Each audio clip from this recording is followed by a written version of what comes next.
জানিয়ে দেব সর্বশেষ আপডেট বাংলা সংবাদ। শুরুতেই শিরোনাম। সরকার পতনের এক দফা দাবি আদায়ে দেশব্যাপী কঠোর কর্মসূচির সিদ্ধান্ত বিএনপির। এরপর থাকছে ক্ষমতা ছেড়ে দেশ থেকে পালাবে হাসিনা সরকার, পিনাকি ভট্টাচার্যের বিশেষ প্রতিবেদন। সবশেষে দেখবেন নির্বাচন পরবর্তী নিষেধাজ্ঞা নিয়ে যে পথে হাঁটছে মার্কিন যুক্তরাষ্ট্র, আন্তর্জাতিক আদালতে হাসিনার বিচার। এতক্ষণ শুনছিলেন সংবাদ শিরোনাম, এখন থাকছে বিস্তারিত। বাংলাদেশি কিছু নাগরিকের বিরুদ্ধে ভিসা নিষেধাজ্ঞা দেওয়ার প্রক্রিয়া শুরুর কথা জানিয়েছে যুক্তরাষ্ট্র। যুক্তরাষ্ট্রের পররাষ্ট্র দপ্তর থেকে এক সংবাদ বিজ্ঞপ্তিতে ভিসা নিষেধাজ্ঞা দেওয়ার এই সিদ্ধান্তের কথা জানানো হয়। বিজ্ঞপ্তিতে কারো নাম উল্লেখ করা না হলেও যাদের ওপর নিষেধাজ্ঞা দেওয়া হয়েছে তাদের বিষয়ে বলা হয়, এরা বাংলাদেশের বর্তমান ও সাবেক কর্মকর্তা, ক্ষমতাসীন ও বিরোধী রাজনৈতিক দলের সদস্য, আইনশৃঙ্খলা রক্ষাকারী বাহিনীর সদস্য, বিচার বিভাগের সদস্য এবং নিরাপত্তা সংস্থার সদস্য। টাইমস অফ ইন্ডিয়ার সম্পাদকীয় বলা হয়েছে, বাংলাদেশের বিরোধী দলের অনেক নেতাকে জেলে পাঠানো হচ্ছে। এতে আরও বলা হয়, সম্প্রতি বিক্ষোভকারীদের ওপর সরকারের দমনপীড়নের জেরে প্রায় 139 জন সিনিয়র বিরোধী নেতা ও কর্মীকে দোষী সাব্যস্ত করা হয়েছে। তাদের বেশিরভাগই বিএনপির। 2011 সালে সংবিধানের 15তম সংশোধনের মাধ্যমে বাংলাদেশে তত্ত্বাবধায়ক সরকার ব্যবস্থা বিলুপ্ত হওয়ার পর থেকে তত্ত্বাবধায়ক ব্যবস্থা পুনরুদ্ধারের দাবিতে রাস্তায় নামে বিএনপি। তবে যা উদ্বেগ বাড়ায় তা হলো এর আগে বিরোধীদের দখলে থাকা জায়গাগুলোতে শূন্যতা। এবার রিজার্ভ পাচার নিয়ে হাসিনা সরকারকে কড়া বার্তা দিয়েছে মার্কিন স্টেট ডিপার্টমেন্ট। নির্বাচিত কর্মকর্তারা যাতে বাংলাদেশে দুর্নীতির বিষয়ে দেশের আইন মেনে চলেন তা নিশ্চিত করতে সরকারকে আহ্বান জানিয়েছে যুক্তরাষ্ট্র। পররাষ্ট্র মন্ত্রণালয়ের মুখপাত্র ম্যাথিউ মিলার নিয়মিত ব্রিফিংয়ে এই আহ্বান জানান। তার কাছে বাংলাদেশের দুর্নীতি, বিশেষ করে সাবেক একজন মন্ত্রীর সম্পদের বিষয়ে প্রশ্ন করেন সাংবাদিক মুশফিকুল ফজল আনসারি। তিনি জানতে চান, ব্লুমবার্গে একটি বিস্তারিত রিপোর্ট প্রকাশ হয়েছে।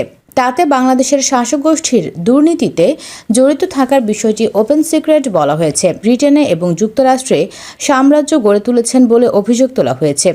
এই সম্পদের মূল্য 20 কোটি পাউন্ড, যা বাংলাদেশের বৈদেশিক মুদ্রার রিজার্ভের শতকরা 1/4 সমতুল্য। অনেক ঘটনার মধ্যে এটি হলো মাত্র একটি ঘটনা।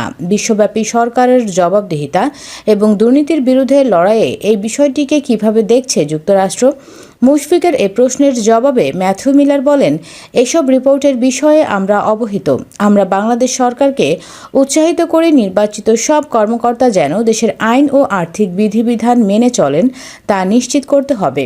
বাংলাদেশ সরকারের প্রতি বিক্ষোভ দমনে অতিরিক্ত শক্তি প্রয়োগ বন্ধের আহ্বান জানিয়েছে Robert F Kennedy human rights সহ 8 আন্তর্জাতিক মানবাধিকার সংগঠন। এক বিবৃতিতে সংগঠনগুলো বাংলাদেশের চলমান বিএনপি সহ বিরোধী দলগুলোর আন্দোলন ও বিক্ষোভে সহিংসতা এবং গ্রেপ্তার নিয়ে গভীর উদ্বেগ প্রকাশ করে। মানবাধিকার সংগঠনগুলো বলে, আমরা বাংলাদেশের জনগণের ন্যায়সঙ্গত, গণতান্ত্রিক এবং শান্তিপূর্ণ সমাজ প্রতিষ্ঠার চেষ্টার সঙ্গে একাত্মতা প্রকাশ করছি এবং রাজনৈতিক প্রতিপক্ষের বিরুদ্ধে সহিংসতা, দমন-পীড়ন এবং হুমকির চলমান চক্রের অবসানের পাশাপাশি স্বেচ্ছাচারীভাবে গ্রেপ্তার হওয়া সকলের অবিলম্বে মুক্তির আহ্বান জানাচ্ছি। সরকার পতনের এক দফা দাবি আদায়ে আগামী সপ্তাহে দেশব্যাপী লাগাতার কঠোর কর্মসূচিতে যাওয়ার নীতিগত সিদ্ধান্ত নিয়েছেন বিএনপির হাইকমান্ড। সেভাবেই প্রস্তুতি নিতে ইতিমধ্যে সব সাংগঠনিক জেলায় বিশেষ বার্তা দেওয়া হয়েছে। নেতাকর্মীরা কোন কৌশলে কিভাবে মাঠে থাকবেন এ বিষয়ে দেওয়া হয়েছে দিক নির্দেশনা। এদিকে সমমনাদের বাইরে আরও কয়েকটি রাজনৈতিক দলকে লাগাতার আন্দোলনে সম্পৃক্ত করতে আলোচনা চলছে। বিএনপি হাইকমান্ড তাদের সঙ্গে সরাসরি কথাও বলেছেন। এছাড়াও সরকার পতনের দাবিতে কর্মসূচি দিয়েছে BNP. BNP chairperson Begum Khaleda জিয়ার বিচার কার্য নিয়ে সচেতন রয়েছে আয়ারল্যান্ড। ঢাকায় ইইউ প্রতিনিধি দলের সঙ্গে ঘনিষ্ঠভাবে বিষয়টি পর্যবেক্ষণ করছে দেশটি। আয়ারল্যান্ড বিএনপির নেতা হামিদুল নাসিরের পাঠানো এক চিঠির জবাবে একথা বলেছেন আইরিশ ডেপুটি প্রধানমন্ত্রী ও পররাষ্ট্রমন্ত্রী মাইকেল মার্টিন। আইরিশ পররাষ্ট্রমন্ত্রীর প্রাইভেট সেক্রেটারি লরেন ক্রিস্টিয়ান তার হয়ে হামিদুল নাসিরের ওই চিঠির জবাব দেন। এতে তিনি আরও বলেন, ভারতের নয়াদিল্লিতে অবস্থিত আইরিশ দূতাবাস বাংলাদেশের জন্যও স্বীকৃত। তারা বাংলাদেশের চলমান ঘটনা প্রবাহ পর্যবেক্ষণ করছে। চিঠিতে বলা হয়, জাতিসংঘের ইউনিভার্সাল পিরিয়ডিক রিভিউ প্রক্রিয়ার মাধ্যমে এবং নিজস্ব উদ্যোগেও আয়ারল্যান্ড বাংলাদেশের মানবাধিকার পরিস্থিতি পর্যবেক্ষণ অব্যাহত রাখবে। মূলধারার বিরোধী দলগুলিকে প্রান্তিক পর্যায়ে নিয়ে যাওয়ার অর্থ হবে বাংলাদেশের রাজনীতিতে উগ্রপন্থীদের পথ করে দেয়া। এটা বাংলাদেশ এবং শেখ হাসিনার দল আওয়ামী লীগ উভয়ের জন্যই খারাপ। ওয়াশিংটন স্পষ্টতই শেখ হাসিনার বিরুদ্ধে কর্তৃত্ববাদের অভিযোগ নিয়ে উদ্বিগ্ন এবং চীনের সঙ্গে তার বৃহত্তর কৌশলগত দ্বন্দ্বের অংশ হিসেবে দেখছে বাংলাদেশকে। তাই শেখ হাসিনার ওপর বহুবিধ চাপ তৈরি হচ্ছে। বিরোধী দলের যে অবস্থান থাকা উচিত তাদেরকে সেই স্থান না দিলে উগ্রপন্থীদের যে অবস্থান বর্তমানে নেই তারা সে অবস্থান তৈরি করে নেবে। ভারতের জন্য এটা ভয়ঙ্কর খবর। একটি উগ্রবাদী বাংলাদেশি এস্টাবলিশমেন্ট পাকিস্তানকে রাজনৈতিক খেলায় ফিরিয়ে আনতে পারে। বাংলাদেশে অনুষ্ঠিত 7 জানুয়ারির নির্বাচনের গুণগত মান বেশ কিছু কারণে ক্ষুণ্ণ হয়েছে। এর মধ্যে আছে রাষ্ট্র শাসক দল এবং বিরোধীদের সহিংসতা, নির্বাচনের আগে জিরোসাম রাজনীতি, রাজনৈতিক নেতাদের মধ্যে সহিংসতার মনোভাব, নাগরিক স্বাধীনতার সংকোচন, বাক স্বাধীনতা ও সংগঠিত হওয়ার স্বাধীনতার অবনতি। বাংলাদেশের নির্বাচন পর্যবেক্ষণ মূল্যায়ন করে ন্যাশনাল ডেমোক্রেটিক ইনস্টিটিউট এবং ইন্টারন্যাশনাল রিপাবলিকান ইনস্টিটিউট তারা আরও বলেছে, নির্বাচনে কার্যকর নির্বাচনী প্রতিযোগিতার অনুপস্থিতি ছিল। ক্ষমতাসীন দলকে সুবিধা দিতে অসম বিধি প্রয়োগ করা হয়েছে। বিরোধীদের দমন করা হয়েছে যা ন্যায়সঙ্গত ছিল না।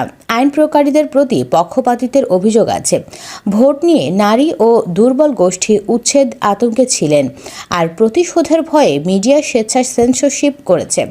এ বিষয়ে তাদের টেকনিক্যাল অ্যাসেসমেন্ট মিশন চূড়ান্ত প্রতিবেদনে বলেছে, মিশন সদস্যরা দেখতে পেয়েছেন 2024 সালে নির্বাচনের সময় প্রচারণার সময়ে, নির্বাচনের দিনসহ অন্য সময়ে আগের নির্বাচনের তুলনায় শারীরিক ও অনলাইন সহিংসতা হয়েছে কম।